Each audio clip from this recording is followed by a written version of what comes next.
What the hell? Uh, oh my God.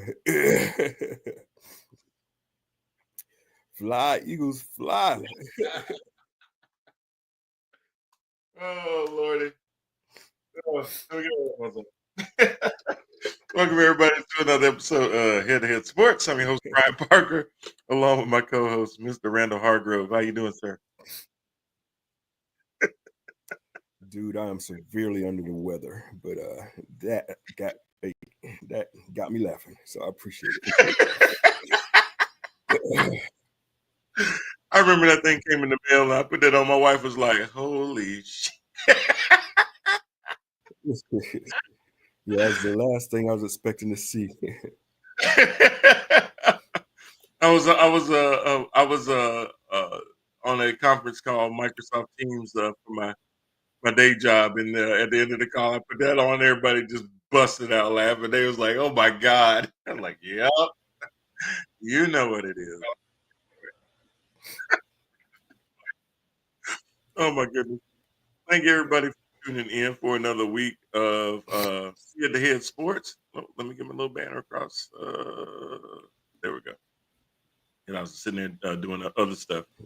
But we are coming to you live and direct on Amazon Fire TV, Roku TV, LinkedIn, Facebook Live, Instagram, as well as YouTube. Help us on our drive to 10,000 subscribers by going to our YouTube page at Empower TV and like, sharing, and most importantly, subscribing. And no matter what platform that you're tuning in from, please make sure that you are sharing and liking as well. It really does help with the algorithm for our show to actually show up organically on other people's feeds.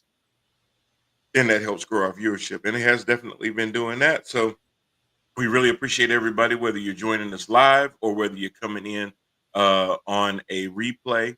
No matter how you came to us, we're glad that you're here. And hopefully you find the things that we talk about on the show to definitely be entertaining and insightful as well. And also, guys, if you don't know, we actually do promote events. We promote small businesses and things like that. So if you would ever like to reach out to us to be able to do that, just please reach out to us at theparkermedia@gmail.com. And we will definitely put something on for you. One of the things that we do is we'll either do a table read, we'll do a still shot read, or full blown commercial, whichever one you feel helps you the best. And just as an example of that, we'll take a quick look at Jermaine Parker Realty. Be back on the other side.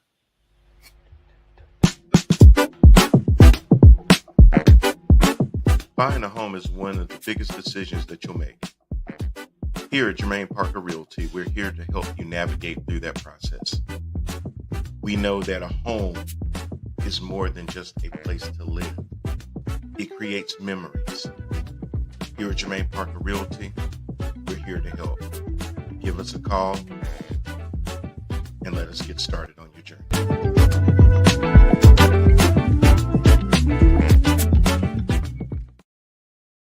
And just one more quick example, another plug real quick. My man Randall Hargrove is in about 1,800 bands, and one of the bands is going to be Kendrick Colt. Please check them out. They will be performing this year in various locations in the Charlotte area, but do check them out. Go to their Instagram at Kendrick Colt to catch up on their latest performing dates and everything else involved. And just reach out to him and he can tell you about all of his other 1,799 bands.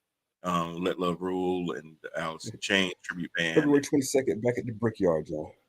Oh, really? 22nd to the Brick. There you go. Y'all, you always want to. It's always a good time to be had.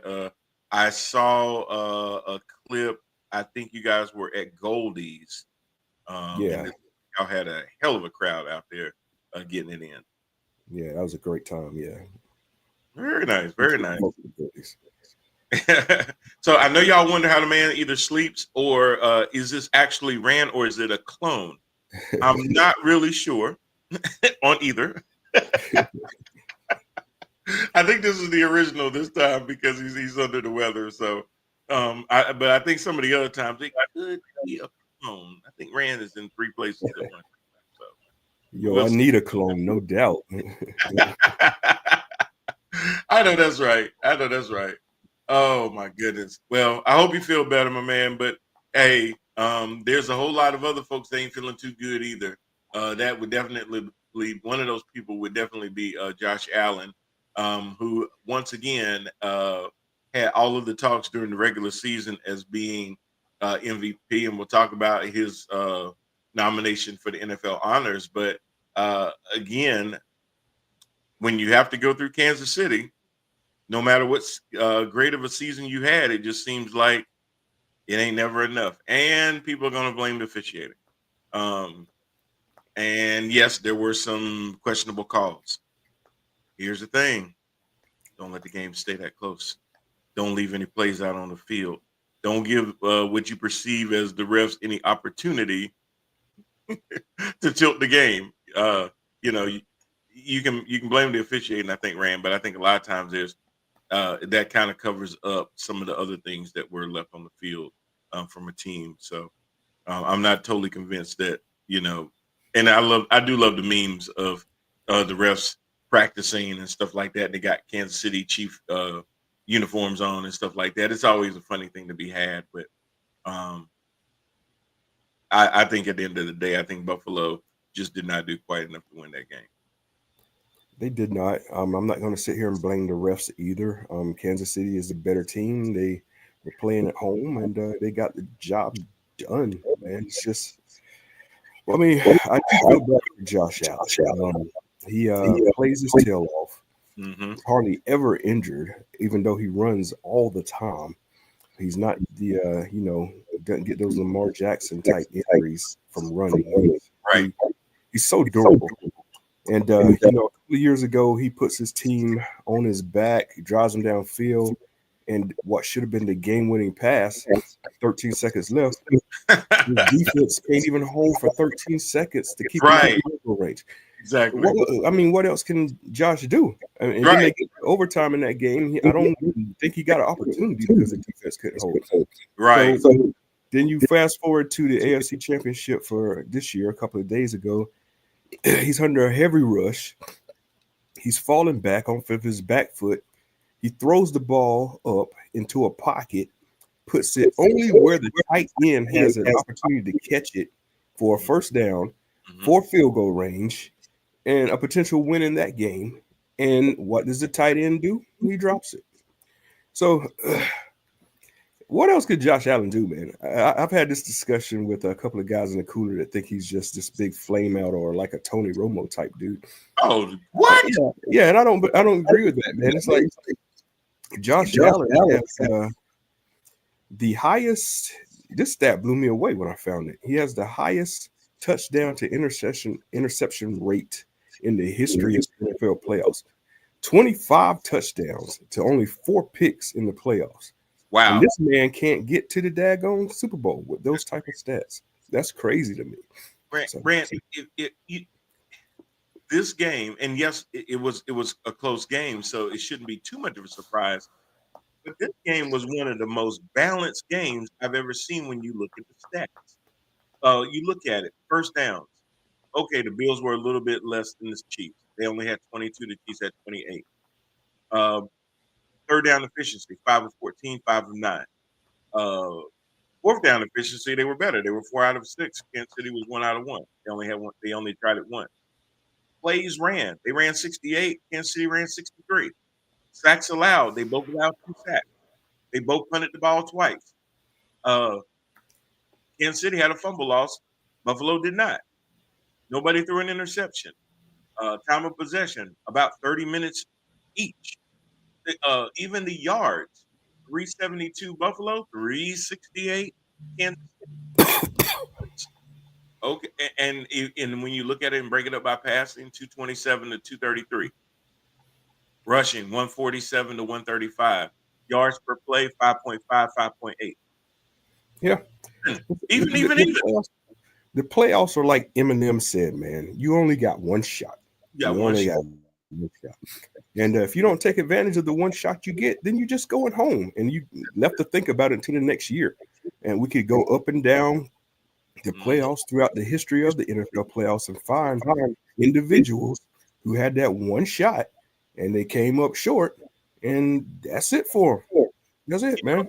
Your man Anthony had said something like that last week about Josh Allen and Lamar Jackson, and I'm sitting there like, this reminds me of the ridiculous discussion about Charles Barkley, Patrick Ewing, David Robinson, Karl Malone. These guys all had an opportunity, you would think, to have gotten NBA championships, but there was a man that stood in their way. Yeah, Jordan. That, Yep. that was just the immovable object Yeah. of their time, that had they come up any other time, they would have rightfully probably won that championship. But they Yeah. came to the era where there was this dude that was hell-bent on holding down the league for over a decade. Yeah, and I had the same discussion with somebody in the water cooler, and I brought up the exact same point. I told him, hey, if Patrick Mahomes retires to play baseball for 2 years, Josh Allen probably gets a ring. Yes. It might come down to that. Maybe Josh Allen need to pay somebody on the Kansas City baseball team's scouting and say, hey, let's try to see if we can bring Patrick in for a couple of years. Patrick, you don't won 2 in a row because you ain't winning 3. Hey, why don't you come play baseball for a couple of years and then go back? And maybe that would clear the field for some of these other folks that are aspiring to win Super Bowls. It just shows you, though, that when you get to that level of the playoffs, it really gets serious. Pressure will bust pipes, all of those things. Even on the other side of the NFC, the great story that was the Washington Commanders came to a halt. All I heard was, is Jalen Hurts going to be able to throw the ball and this and that and the third? And Jalen just says, okay, well, I'll go 20 of 28, 246, 1 touchdown, no picks. And we'll do that. And I'll give Jaden Daniels his due. He played poised. He was a rookie that threw the ball 48 times in that game. Yeah, man. God. And for him, just going back to that game, I mean, the moment was just too big for a bunch of the Washington players. They were fumbling all over the place, just making mental errors left and right, holding, gives them extended drives, puts them down on the goal line. It was just error after error after error after error, and that's just one of them things with the young playoff team. They'll get that sorted out. They will. But I was really pleased with how Jaden Daniels looked. No moment seemed too big for him throughout this entire NFL season. That's true. He came in as one of the most poised rookies I ever seen. He just always has that $10 million smile on his face. Yeah. He'll get hit. He'll get up. He's smiling. I'm like, bro, you just got hit, Yeah. But he definitely is going to attract more talent there. Players are going to come to Washington wanting to play with him. They're going to come there wanting to play for Dan Quinn. They can see the light at the end of the tunnel because Washington, by far, is at least a couple of years ahead of schedule. And that's a thing because you got a rookie on a rookie deal. You have the ability to affect your roster now more than you will when his rookie deal is coming close to an end, and you have to determine what kind of extension you're going to give him. Because at this point, it's not really any question if you're going to give him an extension. It's when, and the longer you wait, the more you're going to be on the hook for. Yeah, Washington is really on the up, man. They're one of them up-and-coming teams. I'm excited about their future. I wish them well. The new ownership group that came in there just did wonders. And I even heard that they got, going into next year, they got a big surprise as far as like a new uniform unveil. So we'll see what that looks like next year. But yeah, the Commanders are coming up, man. And I just thought it was real funny too because I saw an interview with Daniel Snyder, Yeah, yeah. and they said he is not pleased with At all this all. good stuff going on in Washington. I was like, "Hey, bro, you had your shot, man. Had Yeah. your shot for years." Well, again, sometimes though, if everything else has changed and it's the same result, the one thing that remains is normally the issue. Tomlin. Got rid of the yeah. Oh, sorry. Excuse me. My bad. I'm sorry. I'm You know sorry. We what? were talking Commanders. You My know bad. what? There's Cowboy fans that probably thought I was going towards Jerry Jones on that, so you went with Tomlin. but so you get rid of the owner of Washington, and now all of a sudden your team flourishes.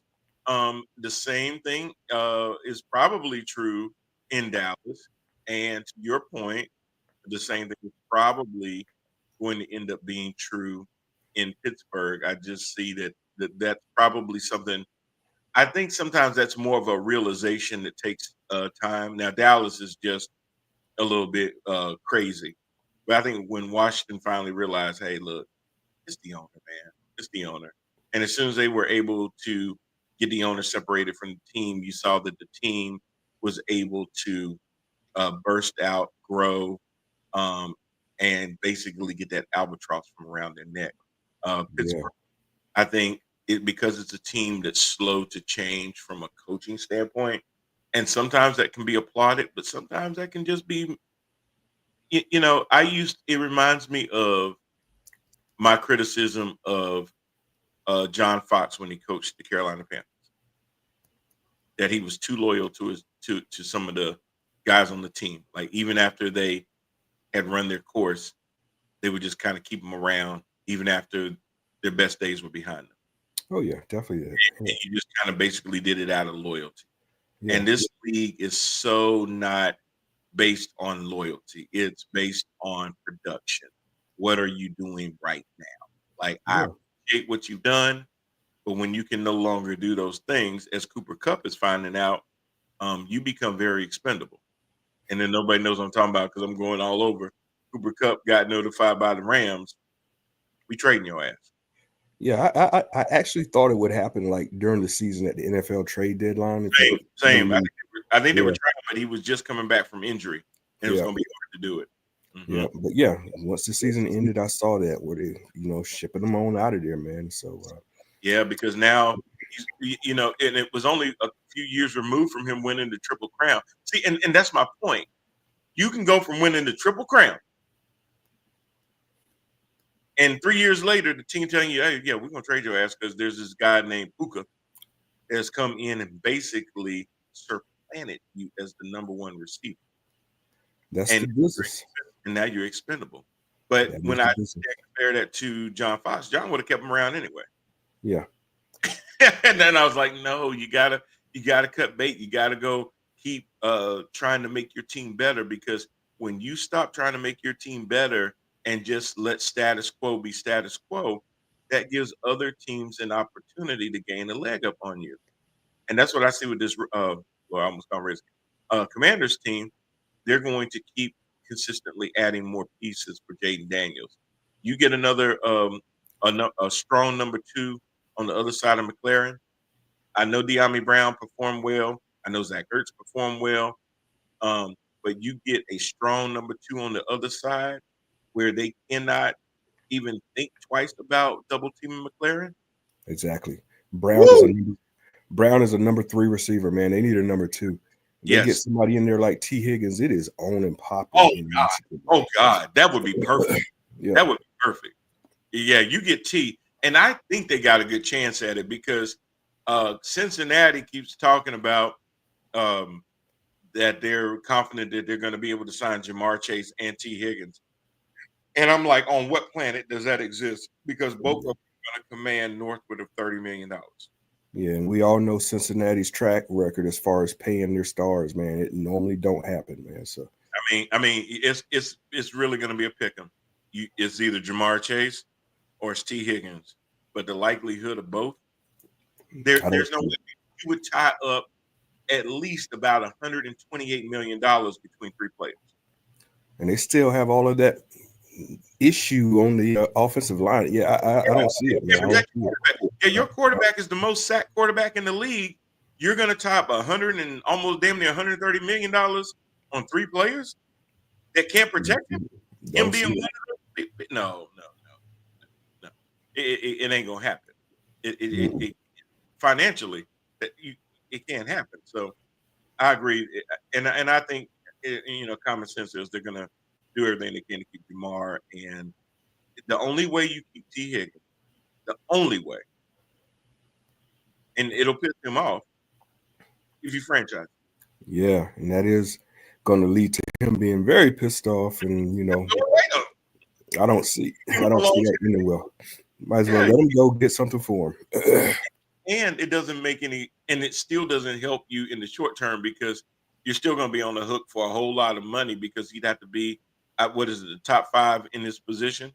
Yeah. And you already look at top 5 like Justin Jefferson. You look at Tyreek Hill. You start looking at those salaries and stuff like that. That's not going to really do you any favors either. So, go ahead, rip off the Band-Aid. Start with Burrow and Chase, Jamar Chase, because you already got a Chase at running back, Chase Brown, I think it is, and try to see what you can do with that. But the thing that I noticed about the Bengals was, and people say, well, I don't see no difference. If you don't see the difference between Chase Brown and Joe Mixon, I don't know what to tell you. There were too many intangibles that Joe Mixon did that I think took away not just his rushing yards, his receiving yards, things like that, but he did a lot of other things out there, blocking, just scheme wise, that really helped the Bengals be able to get the ball out quick, that they were not able to do. And Burrow had to hold the ball a little longer, and a lot of times took a lot of unnecessary hits. Yeah, I mean Mixon's a power runner, man. And Brown ain't that. I mean he's kind of a scat back type deal, but Mixon is straight up power, and he was straight up for Houston. So, But yeah, I kept hearing people talking about, well, the numbers were about the same. Okay, but there's things that don't show up under those stats like that could be misleading. That's why sometimes you can't just go read the stats after a game. You really need to have watched the game. absolutely, Really see how dominant somebody could have been without it even showing up in the stats. Perfect example. TJ Watt, as dominant as he is, has so many intangibles that won't show up on the stat sheet because of his mere presence on the field. Yeah. Sometimes what he'll do is his stats will show up under somebody else's name because he was on the field. That's exactly right. Be like, damn, he had a quiet day. No, the hell he didn't. When you got to take 2 to block off him, that means somebody else is coming free. Exactly. So yeah, I just want that to be said. So, and we'll talk about the NFL honors in a second, hosted by Uncle Tom. I mean, Snoop Dogg. I'm sorry. I mean, damn. Anyway, God Almighty. But anywho, so yes, my Eagles. Back to my Eagles are going to the Super Bowl. Congratulations on that, by the way, bro. Yes, sir. Thank you. Excited to see it. I am most excited and happy for Saquon Barkley. Me too.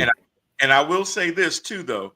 I will be not even low-key upset. I'm going to be high-key upset if they don't win because of the decision to forego attempting for him to break the rushing record. Because the idea was, hey, we want to be able to just get to the Super Bowl. I think he could have had both. I know that, but there's two minds about it. People talk about, yeah, but you risk him getting hurt. Listen, every time a player is on the field, that is a risk of getting hurt. Well, Brian, but that could be unnecessary. Yeah, but look, we saw in last season, Aaron Rodgers get hurt after 4 plays. The 4th play, his season was over. And that's not really a fluky thing. It happens all the time. The thing is that it doesn't always happen to marquee players.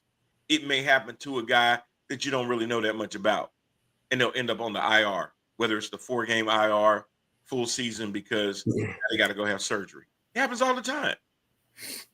So I just don't want them ending up regretting, hey, we didn't win the Super Bowl, which they are going to win the Super Bowl. But if they don't, which they will, that they don't go, hey, man, we had a chance to be able to say, hey, I was on that offensive line. Because even though it's an individual award, nobody would believe that you ran for over 2,000 yards and you didn't have no damn good offensive line. Speaking of individual awards, did you see this nonsense for Cam Newton?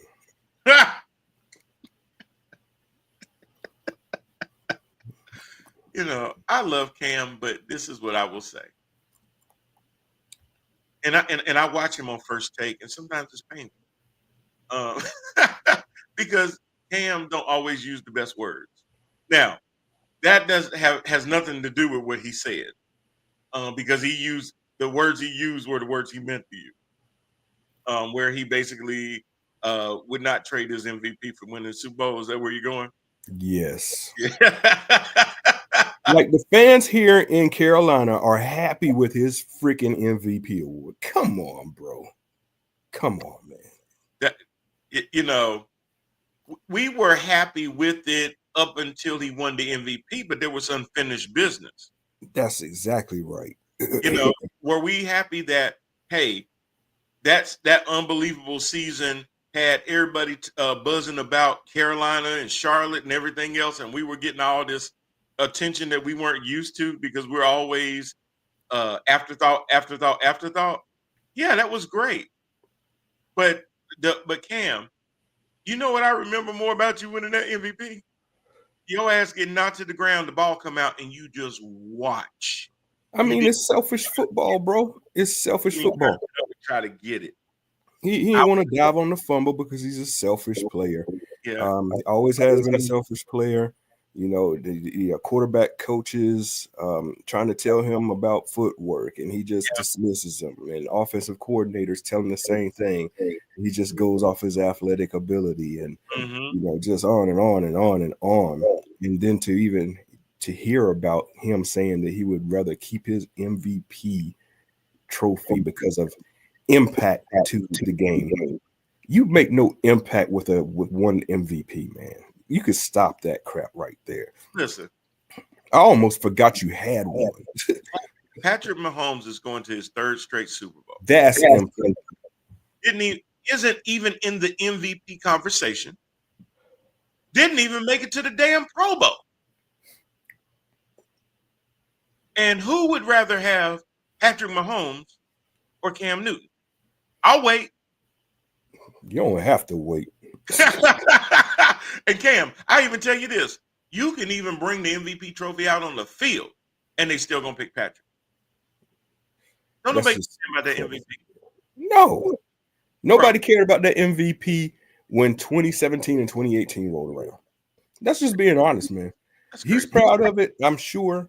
But one MVP does not just elevate you up to the elites of the Peyton Mannings and some of the other quarterbacks. Even if you cross sports, you think damn well Michael Jordan would have said some dumb shit like that?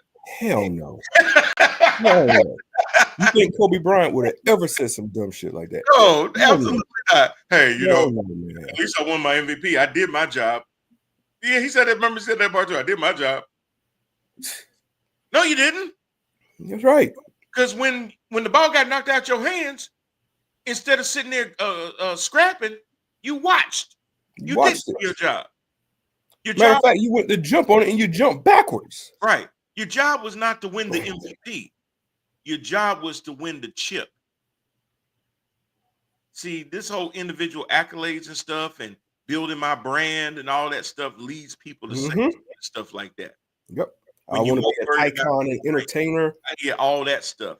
Yeah. And look, I'm not going to take anything. And you know, he's got his cigar thing down in Atlanta and all that stuff. I'm not going to take anything away from that. That's great.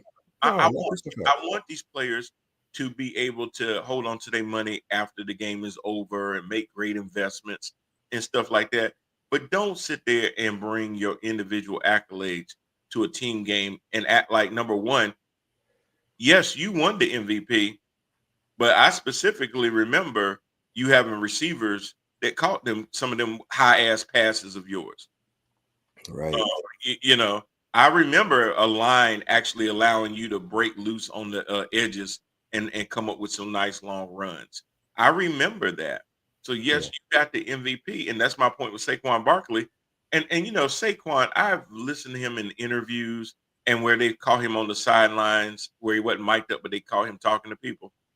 Man, that is one of the most humble dudes I've ever seen in my life. He is a team guy, Oh 100% team guy. Sirianni literally said to him, "Hey, you're this away from the record, this and that and the other." And you know what Saquon said? Let the young guys eat. Now, if that was Cam Newton, he said, "No, I need my MVP." Yeah. It's Saquon ridiculous. said, "Let the young guys eat." Yep. Wow. You won't get that from Cam Newton, man. Man. Too damn selfish. Too selfish. Man, Always that has been. And blew me away. There's still people guys kill me. like that. People kill me thinking that Cam Newton fell out of the NFL because of a shoulder injury. That's not the case. Oh no. Cam fell out of the NFL because of his crappy attitude. Mr. There ain't 32 more guys in the league better than me. Mr. I ain't about to sign for no backup quarterback position. That's what got Cam out of the league, man. Not his shoulder. No, his personality was bigger than the game. That's exactly right. And at some point, you have to weigh out, just like these teams are having to weigh out players like Deontay Johnson, for example. Is the risk worth the reward? Is bringing him into our locker room? This is 160. No, is bringing him into our locker room worth what we'll have to deal with? Is having an AD on our team worth all of the distractions that it causes? You become a guy where they have to, and even Odell started bringing that tag along with him a little bit. Is having Odell on our team more of a distraction than what we're trying to do on the field? Unfortunately, George Pickens is starting to have that same type of deal. Yep. You can already see it. Yep. You can already see it. Anthony, welcome back, brother. He said a question from this year and last year: is Higgins worth top money? Hell yes. Absolutely. Now, was his numbers indicative of it this year? Well, he was hurt for a couple of games, but I think some of his production is because of a effort to get Jamar Chase the ball, number one. Number two, they had the quarterback that was the most sacked quarterback in the league, or one of the top most sacked quarterbacks in the league, which a lot of times if you're a receiver that is ball dependent, that can affect being able to get the ball down the field. Mm-hmm. So you give him a quarterback that's not getting rushed every time he takes 2 steps back. Yes, he is a very deadly receiver. If you had him paired up with McLaurin, I would almost, and God knows, you know, I'm an Eagles fan. They could challenge the Eagles for winning the NFC East. Yeah. Yeah, that's how much T. Higgins could change your life. You get that defense even more straight than it is, and you add a receiver like a T. Higgins, and then you let Brown be that number 3 like he is. Maybe get another tight end because Zach Ertz is getting a little long in the tooth that can do some blocking. And I would say, hey, you know what? We need to call Baltimore and see what they're going to do with Isaiah Likely. Yeah, for real. For real. But, you know, the most beautiful thing about Washington is the thing that you already mentioned, is that they have their quarterback under the rookie scale deal. And he performed like that in year one. Year one. Now you got all these years remaining for him to keep his performance and his production up while you go put that money towards other assets other than quarterback. So right. Washington is set, man. They go out and get themselves a T. Higgins that's long like make some really good hits in the draft, some great activity in free agency, and this team is set up to wreak havoc in the NFC for years. Like Nobody is going to sit there and see them on the schedule and look to see who's after that game. That game, if that's the next game, that's the most important game to you. It's getting through Washington. Yep. So he said it's between Higgins and Hill in Washington. You mean Tyreek Hill? Tyreek Hill. Are you talking about Tyreek Hill? People said that about CJ Stroud the first year, and look now. Well, CJ Stroud had the same issue that Joe Burrow had. Too many sacks. Some of that was he was holding the ball too long, but it was because he went down with Stephon Diggs, and then his other receivers were in and out of the lineup too. So, yeah, CJ. What made CJ good the first year was he was able to get it to Tank Dell and what's his name? Out there, but they started getting hurt, and then Stephon went out. So that had a true effect on him. He was still effective at times, but yes, they had a lot of stall drives. But you're going to have a sophomore slump, but that's why you got to constantly build a lot of players around your quarterback, whether it's having a tight end that's a great safety valve, whether it's having a great running back that can be a Swiss Army knife for you, that can go out into the slot, that can chip block for you and find an open space, turn up the field, yards after the catch, and things like that. I think if CJ had been equipped with that throughout the course of the year, they won their division. He did what you could do. He got them to the playoffs for a second year in a row as a second-year player. Mm-hmm. So it wasn't like a total fail for them. Did we see him really kick it to the next gear? No, but I think injuries played a lot into that.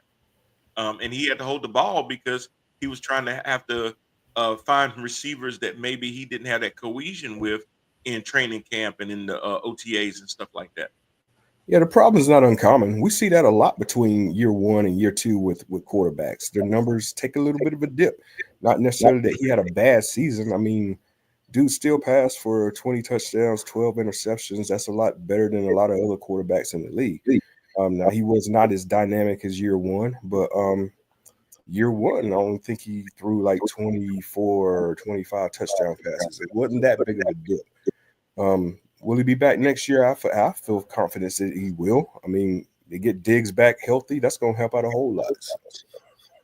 If you look at it, 1, 2, 3, 4, 5, 6, 7, 8, 9, 10, 11, 12, 13. He was top 15 in yards. He's still in the top echelon. Would you take? And he had 200 yards more passing than Jaden Daniels. Their numbers were about the same when it comes to touchdowns and interceptions. CJ had 20. Jaden had 25. Interceptions, CJ had 12. Jaden had 9. So they weren't that far off in their production.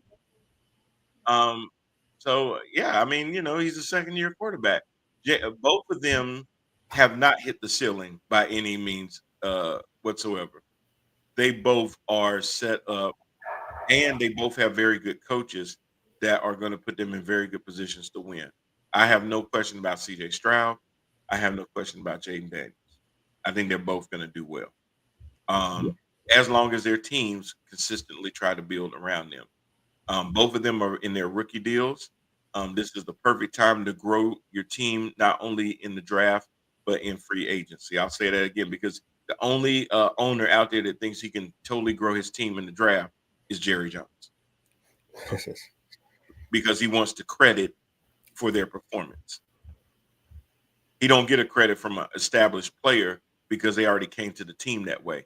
He wants to be able to say, I made that person who they are.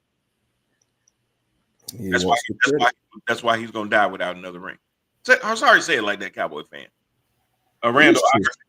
Randall, I heard a little birdie saying Justin Fields will be the starter next year in Pittsburgh.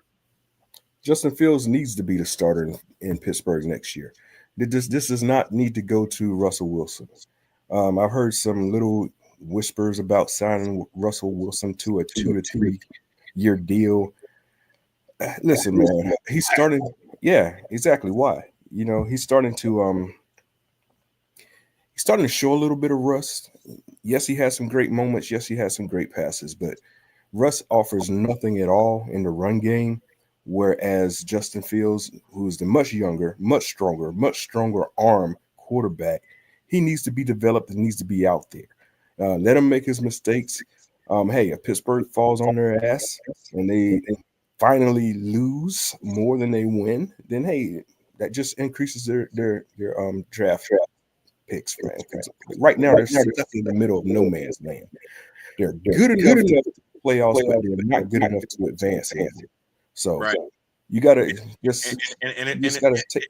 if just getting to the wild card weekend just to get bounced is your goal, then you're putting yourself in draft purgatory, because then you get Exactly.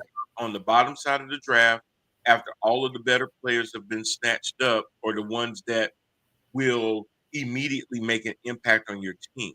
Not that they won't be good players, but the really, really marquee ones will already be gone, or you'll then have to give up more draft picks just to move up in the draft to get said player, but then reduce the amount of picks that you get.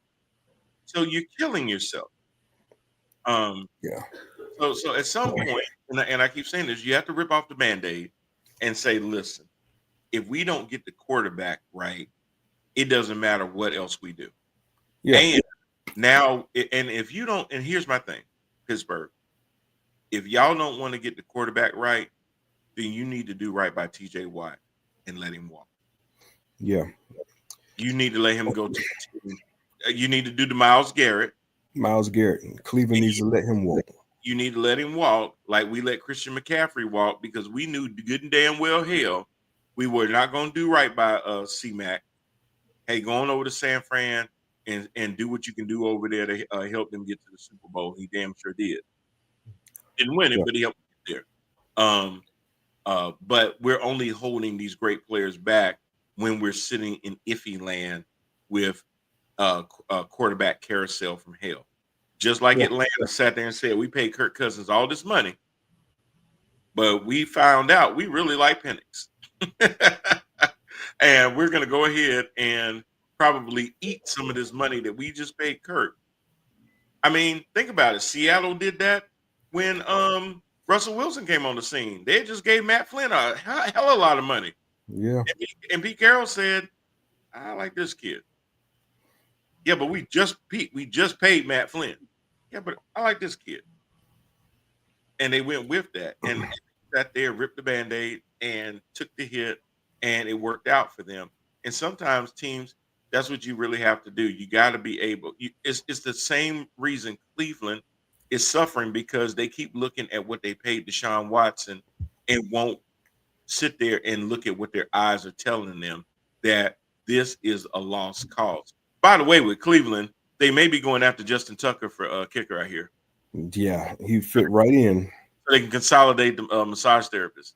He fit right on in. Let's come up with a nickname for him too. Long leg Tucker. Third leg Tucker.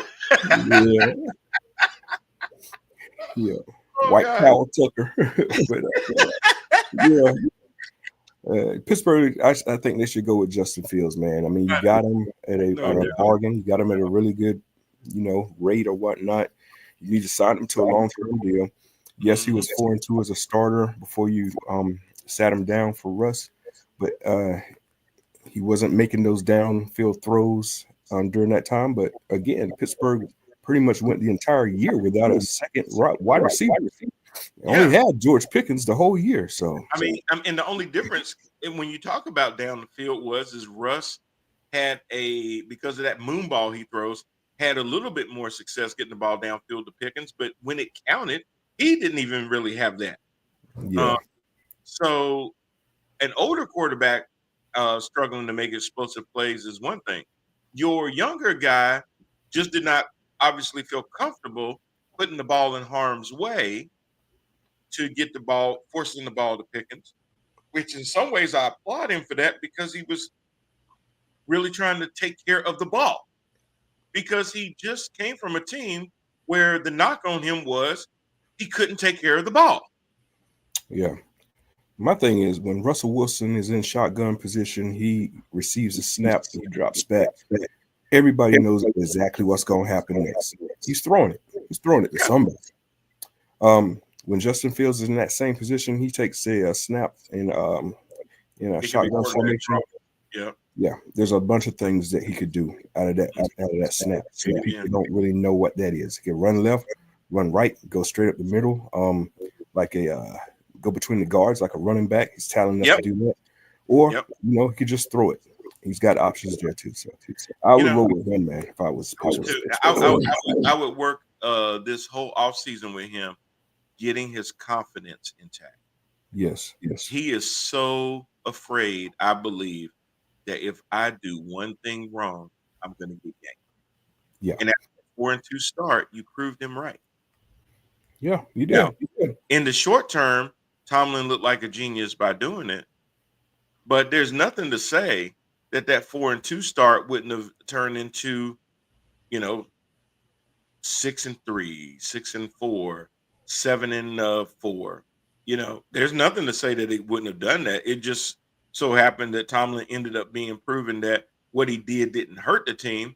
But there's no evidence to show that it couldn't have went the other way if it was Fields. The same way with Fields to me. There's no evidence of that. There's no way to know that.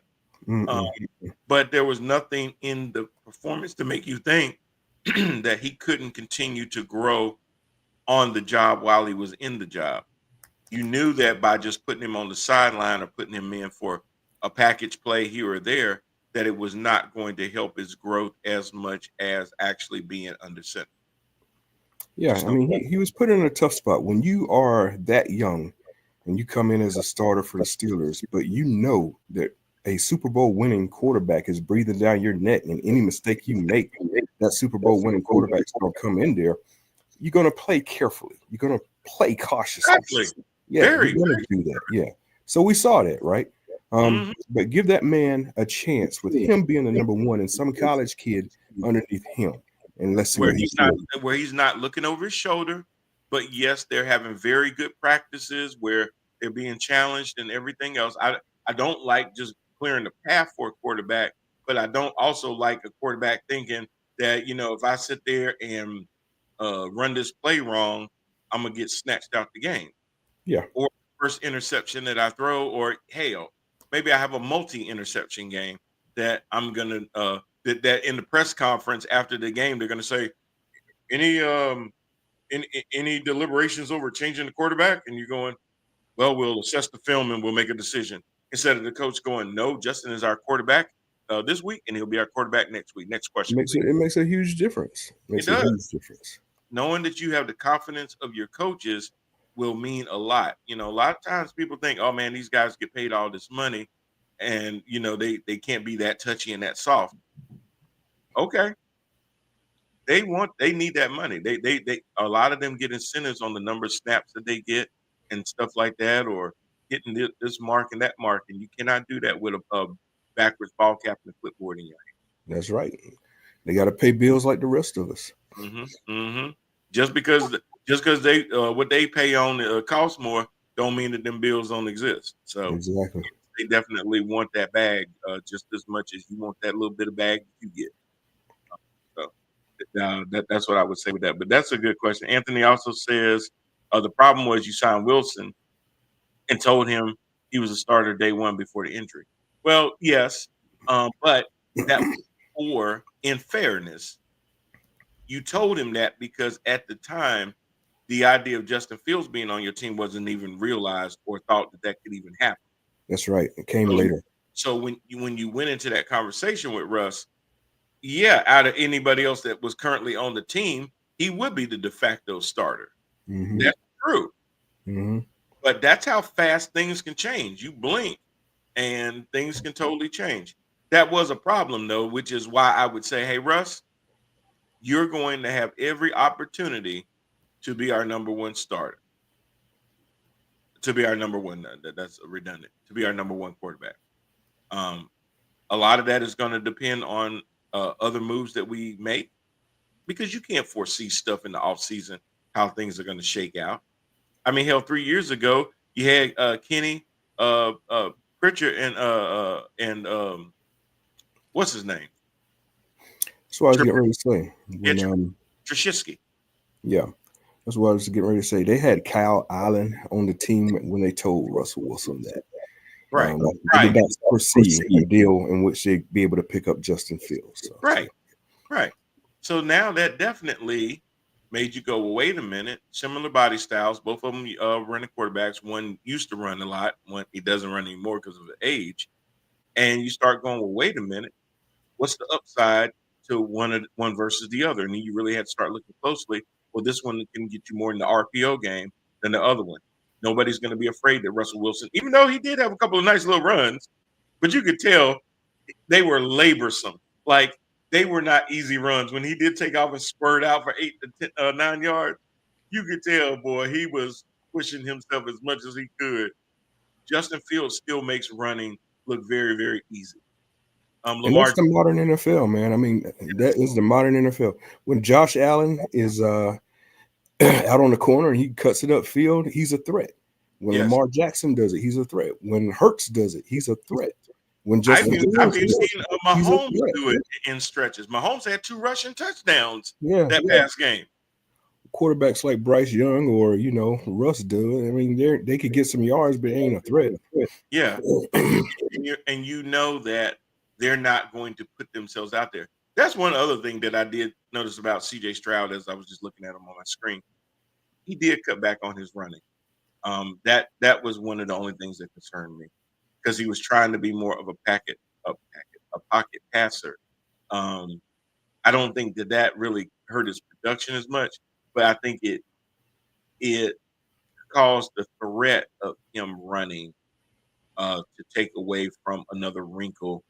Like I would wish they had some more quarterback design runs for him, so it would at least kept the defense honest and not just came back there to feast on him.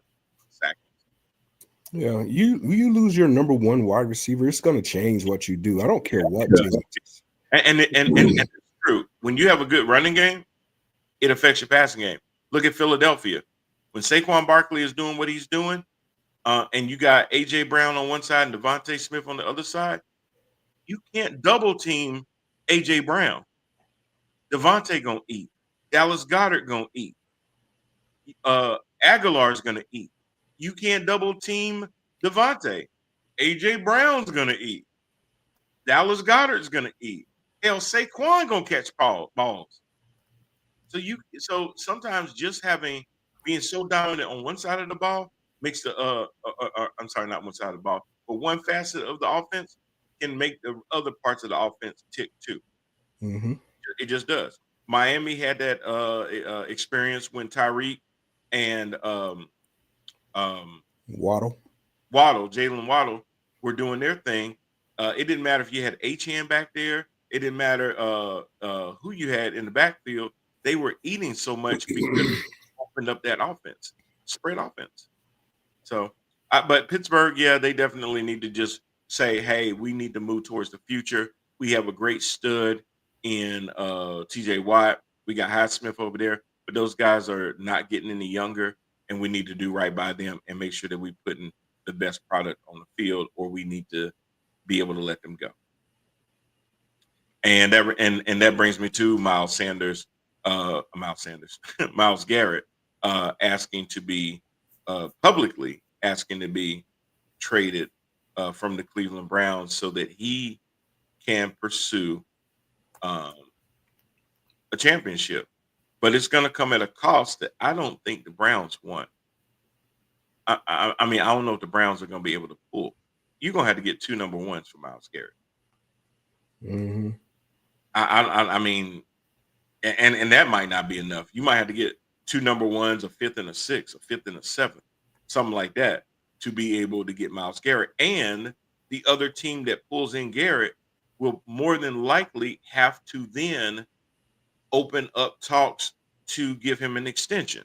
As soon as you get him, then you're going to more than likely have to give him an extension to get him to stay, so that you're not just basically leveraging 2 first-round picks on a player that you're going to lose in a year. Yeah. So what teams would that be? I don't know. Washington? He would definitely look good in Washington. I mean, Carolina is an option if they got the cap space for him, because Carolina doesn't have a pass rush whatsoever, pretty much.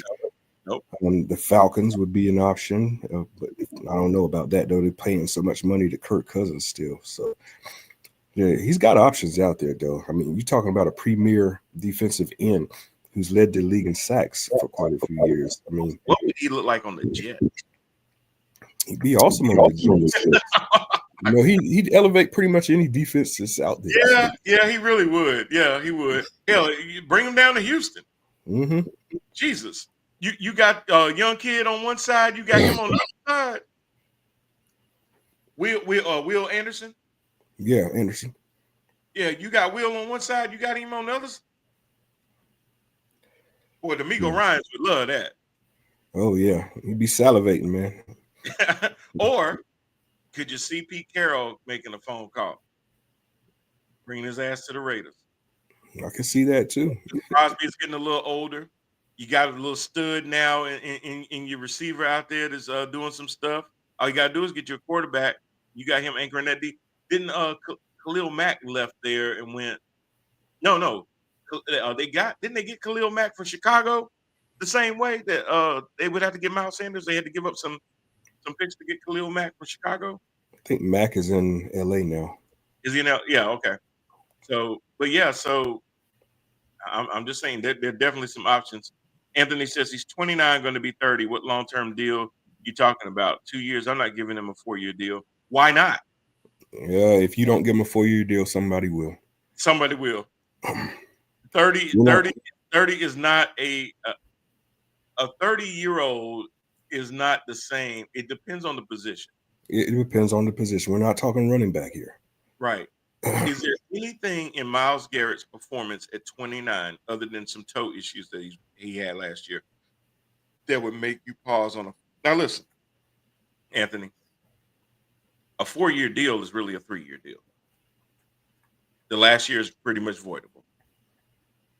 You would not, if just look at it from the Commanders. You mean to tell me that if you could sign Myles Garrett to a 4-year deal that's really a 3-year deal masquerading as a 4-year deal with a coach in Dan Quinn that specializes in defense, you wouldn't go get him? Every single team. You would take a risk draft pick that you don't know what they could do, but you wouldn't go get somebody like that has not shown any slowdown in his game, that teams still have to scheme for whatever side of the ball he's on. That every single year is a candidate for defensive player, is the reigning defensive player of the year, and is a nominee for this year's defensive player of the year. What are we talking about? Yeah. When you start looking at cornerbacks and wide receivers and safeties, and free safeties and running backs, you know, those are the people that you look at the age 30 and you're like, you know, you might want to judge that. But defensive ends, defensive tackles, I mean, they could be productive all throughout their 30s. Look at what Cam Hayward is doing for the Steelers right now.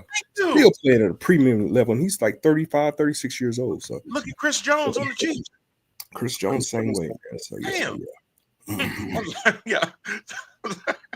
So he said, don't forget Max Crosby might want out too, because his coach AP is gone.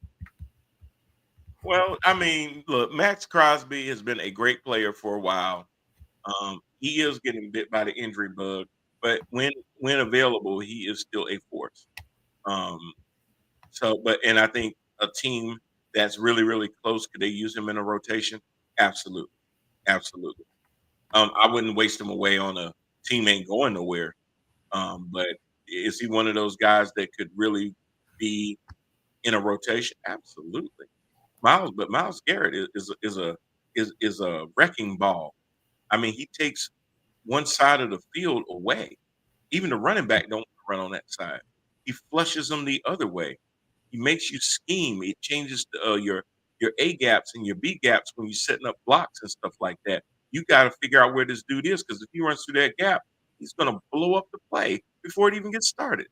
Yeah, he's not top 10 in his position. He's basically like 1 or 2 right up there with TJ Watt, man. So yeah, Yes. somebody's gonna swallow him up for a 4-year deal. Absolutely. And I guarantee you, Anthony, there are teams right now that are figuring out which years of number one. I know y'all gonna want a number one this year.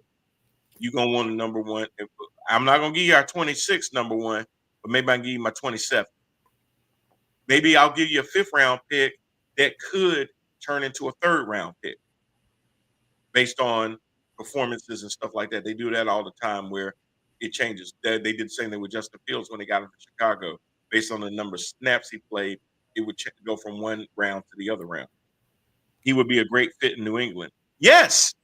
He'd be a great fit anywhere. Yes. He's a one-man position record, man. I mean, you put him on the field and he changes the game. Rule. Mike Vrabel would rule. Yeah. Absolutely. That's the thing. The way he plays, you plug him in damn near anywhere, and he gonna have an effect on your whole defense. That is a very viral person. You put him there, it's gonna work. Cleveland is already playing it right. You know, they're saying, "Oh, he's part of our future. We're not going to let him go at any cost." And you got to do that. You got to do that for leverage, because the moment people feel like, "Oh, you're wanting to get rid of him," now they can be a little bit more stingy with what they're willing to offer, because then if they smell any desperation, then that hurts your leverage. So they are saying what they're supposed to say. Saying what they're supposed to say, but at the same time, they got guys picking up the phone on ring one. Having back channel conversations like, so let's just say we were willing to let him go. Because they need those number one picks. They need them. Yeah, to make up for Mr. Massaji. Exactly. Because there's some dead money that they're going to lose. So they need to be able to get something, because right now, no. But before we get up out of here, because we got a little bit ways to go, let's talk about this game. There's a game going to be played Sunday in New Orleans. Now, I'm sure that a lot of folks are going to watch, because they want to see what Kendrick Lamar is going to do. I'm somewhat interested in that, but I'm more interested in this game, not just because it's the Eagles. But even if the Eagles don't win, there's history to be made. The Chiefs would be the first back-to-back team in the modern football era. That would be interesting. Let's just say, for instance, Jalen got hit by a bus and Saquon broke his leg before the game, and that's the only way they can lose. And the Chiefs win. That really secures a dynasty. I don't know if Travis Kelce would even have anything else to play for. Him and his brother have so much fun doing other stuff outside of actually being on the field that I could see Kelce having a great broadcast career alongside his brother, kind of like how the twins, Jason and what's his name, McCarty, are doing with ESPN right now. Jason and Devin are doing right now. So I can see the Kelce brothers doing the exact same thing. Like the Manning brothers are doing the same thing. They're both charismatic. Absolutely. They got a face for the TV. So if you win back to back, you're going to go down as one of the best tight ends. Is there a reason to come back at that point if you somehow snatch victory from my Eagles? I wouldn't. I would ride off into the sunset. Like you said, you basically got a career in broadcasting just waiting for him and his brother. They're both crazy and zany, kind of like the Mannings. So some competing network to the Mannings, I think they're with ESPN. Some competing network will grab them up, and they'll be the NBC version or the CBS version of what the Mannings are doing for ESPN. But you mentioned Kendrick Lamar. I just wanted to say, Drake, you are such a Karen, bro. Following a diss order. So the most popular diss track of all time cannot be performed at the Super Bowl. Oh, You are such a Karen, bro. I just had to get that. so they're not gonna let him do that one. They're saying that he's going to be sued if he does it. So don't know if it's going to be, something that he wants to get into. Sued? How do you get sued? It's on the radio. I know, but Drake has filed a lawsuit on it. I don't know the ins and out of the lawsuits. I didn't even read it, but That's crazy. Drake has filed a lawsuit Karen to Drake. stop him from performing the most popular diss song of all time because you don't want to hear it. You know what? I would perform it anyway because if anybody knows, and this has been a long-standing thing, performers are not paid for their Super Bowl halftime performance. But every time they perform, their record sales go crazy through the roof. Mm-hmm. Now, Kendrick just dropped an album that I keep bumping because it's good. And if he performs, or after he performs, I guarantee you his stuff is going to go gold, platinum, and all that other stuff. Guarantee it. It's already on the way there anyway. So Drake, whatever you're going to sue him, even if you win or make a settlement, he'll be able to pay you out of the newfound money that he has a week from Monday. He'll have it to pay you. So I'd go ahead and perform because the money's coming. How much of it you want, Drake? I'll pay you for your feelings. You know, he got that song In My Feelings. Mm-hmm. Yeah. I got you, Drake. Here you go. But no, he needs to do that song. He's going to do that song. I can't see Kendrick letting Drake dictate what he's going to do on stage. The question is, who is he going to bring up on the stage with him? That's going to be the interesting thing. I believe SZA's going to probably come out with him and stuff like that.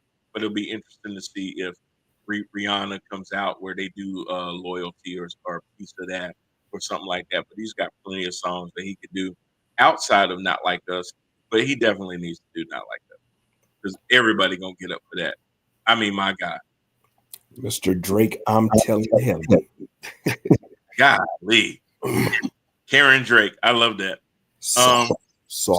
Anthony says, "Who cares about the Kelsey brothers? The mother is the real goat. She will be set for life." She already said she got set for life. Yeah, got 2 sons that are NFL players, or one's a former, but still, she's good. My God, she's in a box with Taylor Swift.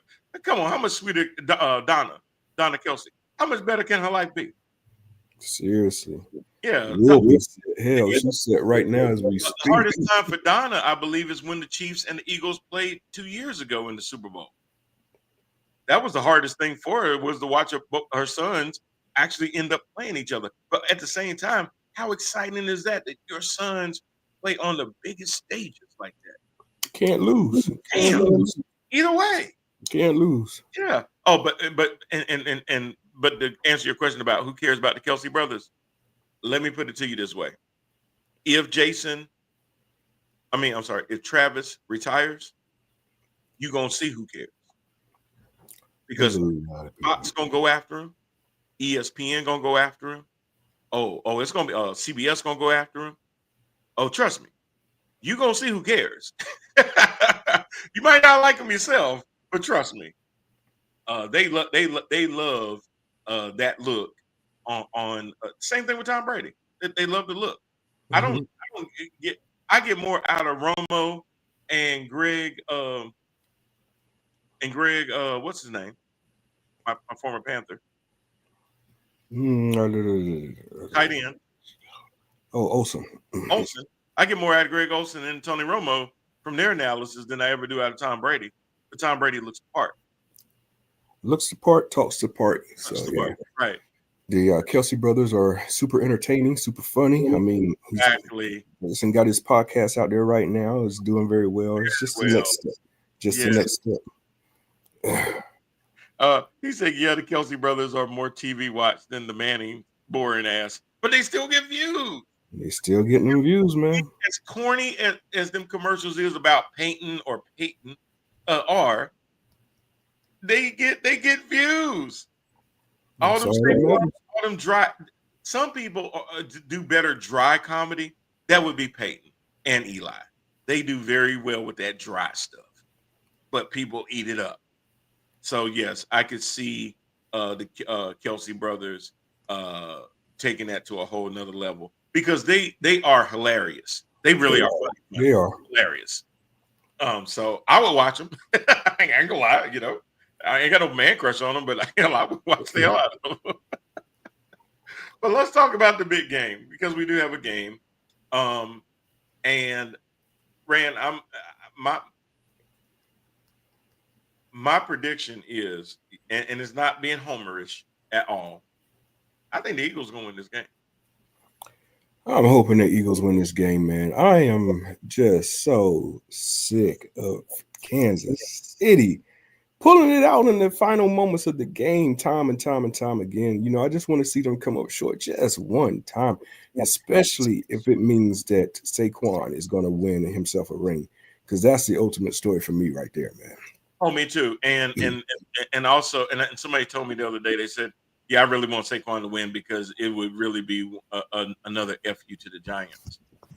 And I'm like, I think the fact that Saquon came to a team, injected his personality onto this team, and because if you remember a year ago, the Eagles had spiraled out of control where they lost game after game after game, and nobody knew what to expect from this team.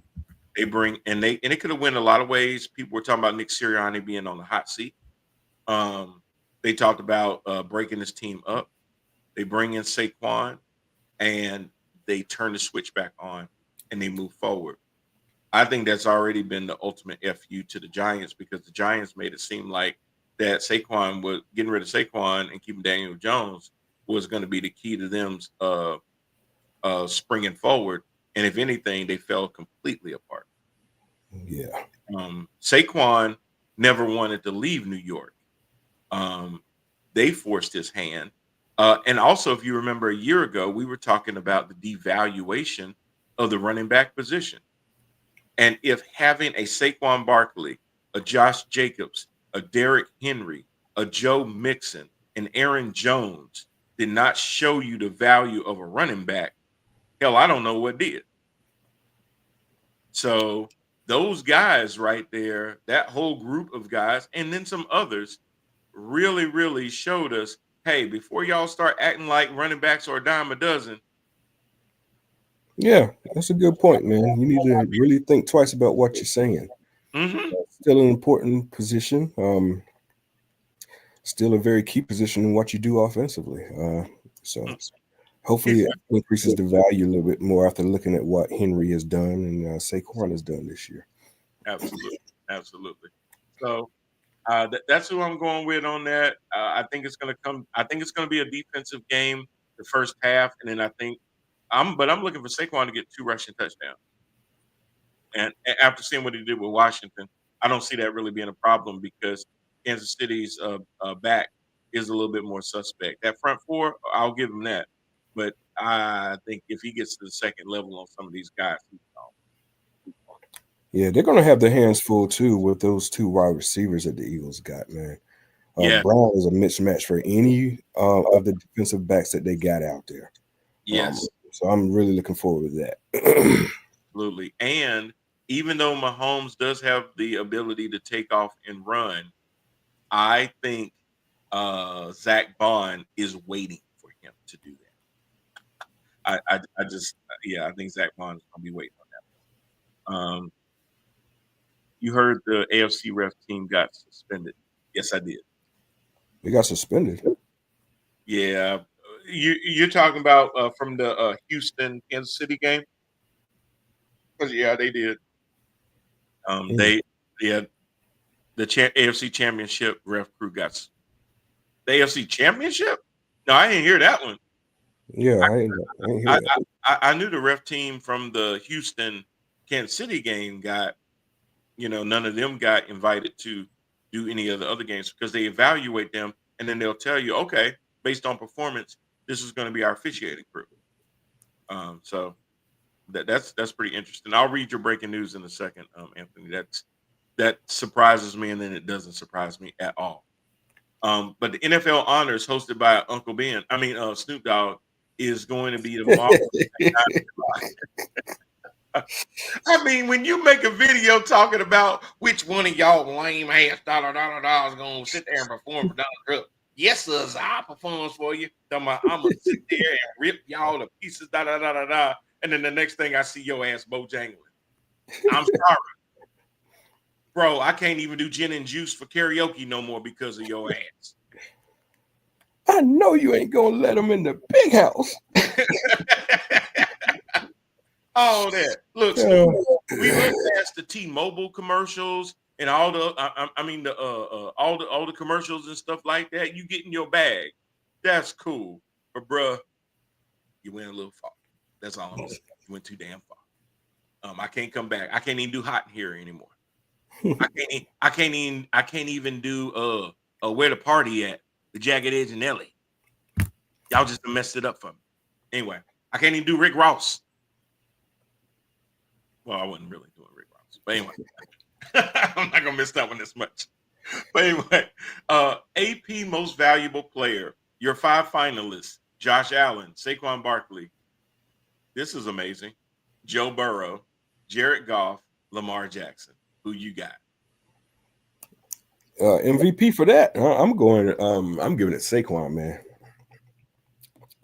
I'm giving it to Saquon, but they're gonna give it to Josh. Exactly. They always give it to quarterbacks, but I would give it to Saquon. They definitely don't want to give it to Lamar, even though regular season though. Yeah, I mean, you know, tremendous regular season. He threw 4 picks. Tremendous regular season. 4 picks and 4,000 yards. Yes. I mean, shit. Video game numbers. I'm crazy numbers. So as much as he comes up short, you got to remember the most valuable player has nothing to do with performance in the playoffs. You cut it off after the final game of the season, and that's how you rank it. If you go by just that, all of these guys are legitimate. But what Saquon did, and if you look at the top 5, what's different about Saquon? He's the only running back, which should tell you the fact that he's even on that list means he had to probably work twice as hard to get on that list, because it's always an afterthought that it's going to be a quarterback. But the fact you have to pause and go, Saquon is why he should get it. Yeah. If you, and based on what I said earlier about where the Eagles were this time last year and what bringing him onto the team has done, it's obvious him being put on the team is the reason that they're in the Super Bowl. So obvious. Obvious. Just look what he did in the playoffs, man, against the Rams. Why would he be the most valuable player when his addition to that team? Look, the only other person on this list has been to a Super Bowl, or the two, Joe Burrow and Jared Goff. Lamar ain't been. Josh ain't been.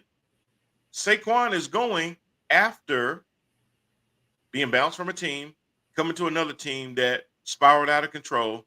Now they get it back together, and he's the biggest reason why. He's the MVP to me. But they're going to give it. But with all that said, they're going to give it to Josh. Here's one that's going to touch your heart.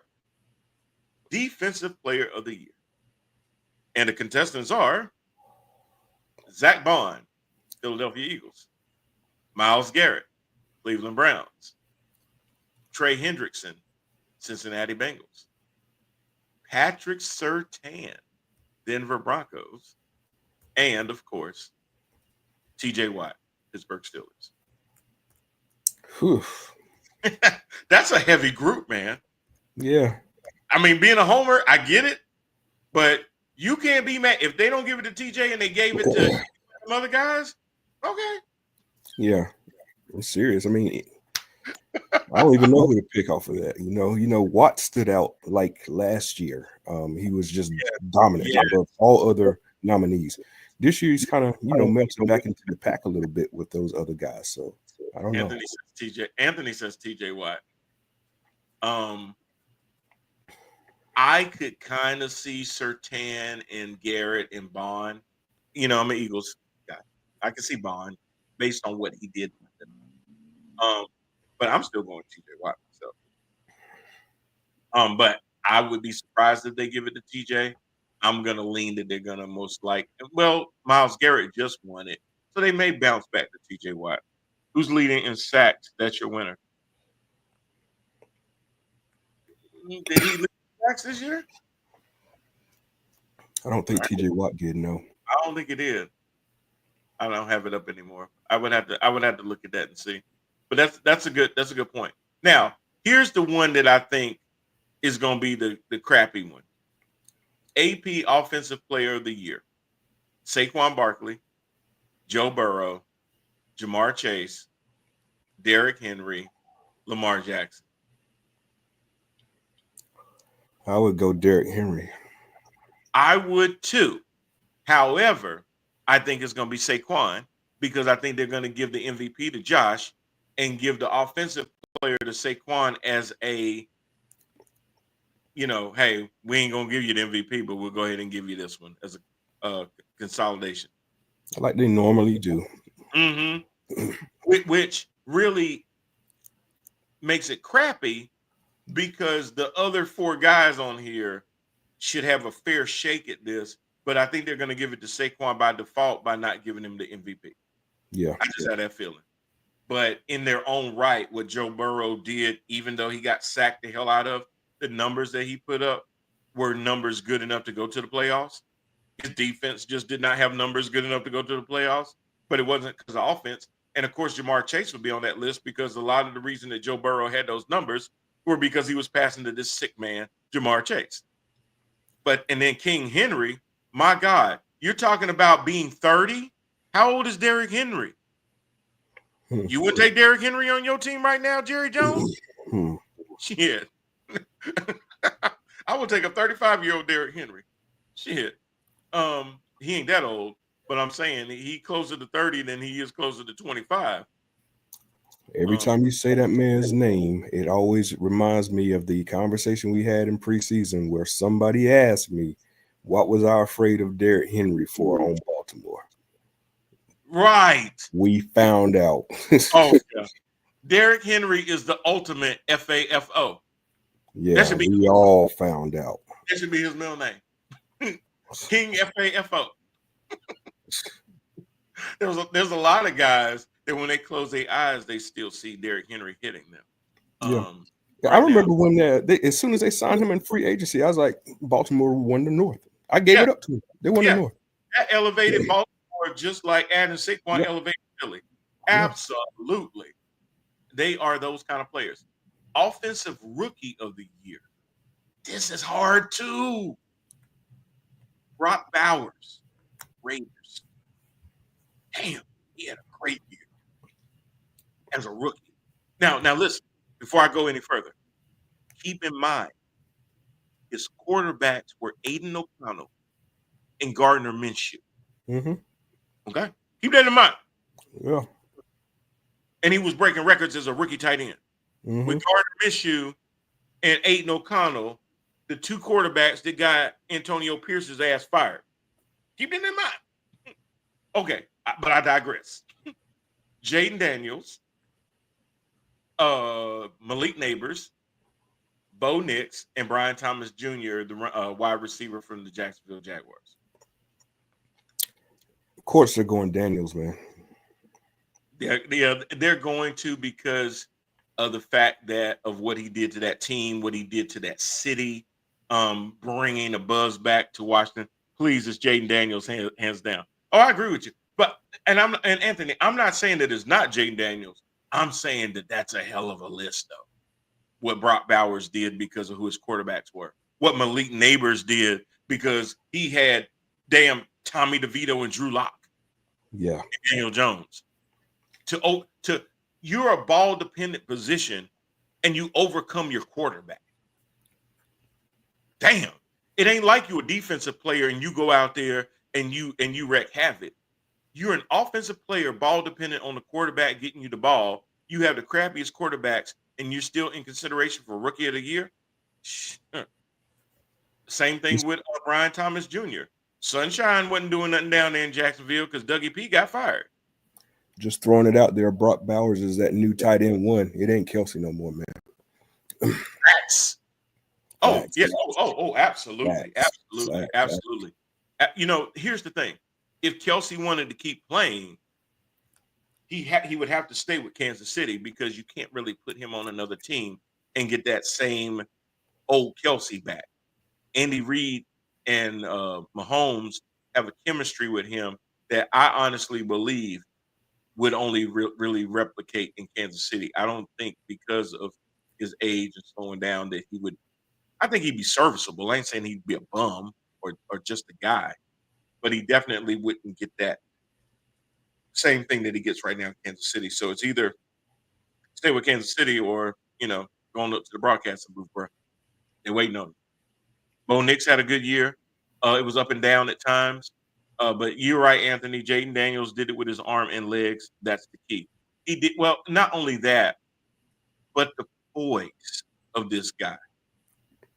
Being around guys that are much older than you, sitting in the middle of that huddle and commanding the game that you did, not letting any moments, even moments like when you're the only game on TV because you're playing in prime time, not letting those, man, I've seen those big lights make so many people succumb, and he did not bend at all.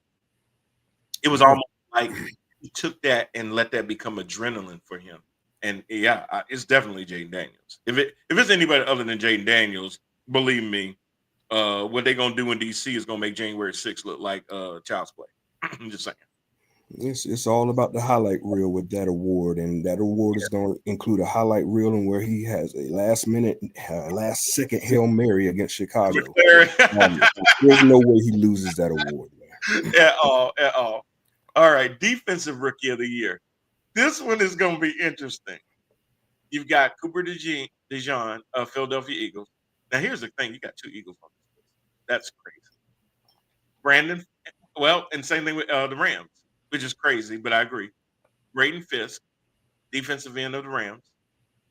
Quinyon Mitchell, cornerback, Eagles. Chop Robinson, linebacker for the Dolphins. And then the Eagles' most hated opponent, Jared Verse, LA Rams linebacker. And all that crap talking that Jared Verse did, bro can back up his crap talk. You might think he's arrogant, but he can back it up though. I like Cooper DeJean coming in as a freaking rookie and as a let me see if I could be gentle here. A light-skinned cornerback. We ain't seen that in a long time. And my man comes in and shuts it down. Doesn't give up too many touchdown passes, and he jacks up Derrick Henry too. Let's not forget that. He did. But I would not be upset if it was Mitchell or Verse. I mean, I can see it. I mean, my man Brad, I know, loves some Jared Verse, and he's going to be a force to be reckoned with on that Rams team for sure. So, yeah, that's going to be a hard one. I'm going to go with DeJean too, but I would not be surprised if it was Quinyon Mitchell or Jared Verse. Mitchell was really good too. I mean, what a home run the Eagles hit in the draft, man, to come up on that. That's Howie Roseman, man. Goodness. Roseman just hits. AP Comeback Player of the Year. Joe Burrow, Sam Darnold, J.K. Dobbins, Christian Gonzalez, Damar Hamlin. Damar Hamlin is not going to get this. I'm sorry. It was a feel-good story. It's not going to happen. My bet is Sam Darnold. Mine is Sam Darnold. I don't see how, he was just the biggest surprise to me. Nobody saw that coming. Because you kept waiting even after 3 games. Yeah, he started hot before. Let's just wait and see. And it didn't really start falling off until he looked around and said, we could win the division. Yeah. And I think the reality of that was like, and I'm the starting quarterback. Yeah. And the moment started getting too big. But in his defense, in his whole career, he's never been there. He's never been counted on to be that guy. And now you're that guy, and your team around you is responding to you in a way that's putting you in a position that you've never been in before. So I give him a little grace on that. But if you look at the totality of the season, and I don't judge their season by their last 2 games, but if you look at the totality of the season, he had a lot to do with that. Remember, we thought the Vikings could be good. He was the question. Mm-hmm. He was the thing that made us hesitate and say, well, Justin Jefferson's a great receiver, but if the quarterback is Dookie, he ain't going to have that good of a year. And he did. So you got to give Sam Darnold credit for that. Just saying. We're almost done, but we got the coach of the year and the assistant coach of the year. So, coach of the year, Dan Campbell, Detroit Lions. Kevin O'Connell, Minnesota Vikings. We already know who this is going to be. Sean Payton, Denver Broncos. Dan Quinn, Washington Commanders. Andy Reid, Kansas City Chiefs. It ain't going to be Andy Reid. It ain't going to be Sean Payton. I don't even think it's going to be Dan Campbell because, yeah. Now, the only reason I would give Dan Campbell consideration, when you have 13 players on IR, that is a lot to overcome. When you have 13 of them on defense and you still win the damn division, that is incredible. Yeah. That's unheard of. But to go along with this feel-good story of Jaden Daniels being your rookie player of the year, I believe that Dan Quinn is going to get a whole lot of praise for leading that team to the NFC championship game. Yeah. Got just a little bit further than the Vikings, so yeah, I got the Commanders Dan Quinn too. Yeah. Even though if they gave it to Kevin O'Connell, I wouldn't be upset. Because I could understand that angle too. Lastly, you have your assistant coach of the year, which is an interesting award, but it does show that you can have these coordinators that are and just to prove the point, 2 of these guys are now head coaches on this list. 2 of them came from the same team, of course. But you've got Joe Brady from the Buffalo Bills, who Matt Rule thought could not coach anymore to save his own ass. Vic Fangio, defensive coordinator for the Philadelphia Eagles. Brian Flores, Minnesota Vikings defensive coordinator. Aaron Glenn and Ben Johnson, both from Detroit Lions. I like my guy with the Vikings, man. Flores. Yeah. I like Flores, but I kind of lean more on Aaron Glenn based on what I just said earlier about having so many marquee players. First, it started with Hutch going down. And then trying to figure out how to replace Hutch. This team, after Hutch went down and after losing the defense, started running more blitzes than anybody else. It's like, what? And to have confidence to do that, and even though it didn't end the way you wanted it to, you still ended up with a head coaching job because of the way your defense played, even losing so many guys off of your defense. That's crazy. And they rewarded Aaron Glenn for that by giving him a head coaching job. Yeah. So we'll see. I believe he's going to lean to it, but I would not be. Now, Vic Fangio gets a lot of credit for that Philadelphia defense too, though. So sometimes because Vic is just consistently doing that, people kind of forget that Vic is there. But I wouldn't be surprised if it was Vic either. Not because of Eagles fans. They need to hand out a GM of the year award. Because that would definitely go to Philadelphia. Yeah, definitely. Because I mean, it's one thing to get the top picks right. It's when you start getting into that second, third, and you finding guys that become contributors too. So your free agency moves are part of that. He brought over Barkley from the Giants too. So yeah, man. I mean, exactly. That was his biggest hit. Yeah. Free agent acquisition. When some people again were devaluing the running back position and things like that, and he says, "No, I think Saquon can have a rebirth here in Philadelphia." And we are so glad that you saw that, Howie, and made this happen. But anyway, man, this is gonna be big. We got one more show this year, and that'll be post Super Bowl, where we'll wrap up the Super Bowl talk. We'll also look at the NFL draft because by then we will know all 32 teams' draft order. Major needs on those teams going forward. You know the NFL don't stop, and in probably a month and a week from now, free agency will be opening up all over again. Oh, I'm sorry. There was a breaking announcement that Anthony spilled on us. Nothing to do with football, but that Jimmy Butler got traded to the Golden State Warriors. Better than Kevin Durant going back there. So, hey. Yeah. Oh God. Yeah.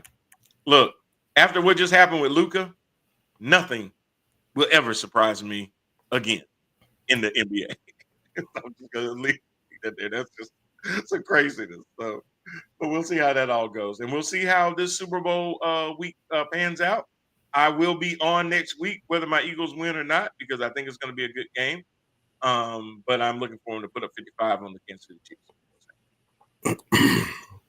Stop the three-peat. Stop the three-peat, baby. Stop the three-peat, and let's bring it back to the city of brotherly love and go on from there. So we will see y'all again next week. Y'all take care. Rand, have a good week. We'll see you, sir. Thank you, man. All right, y'all. Thanks.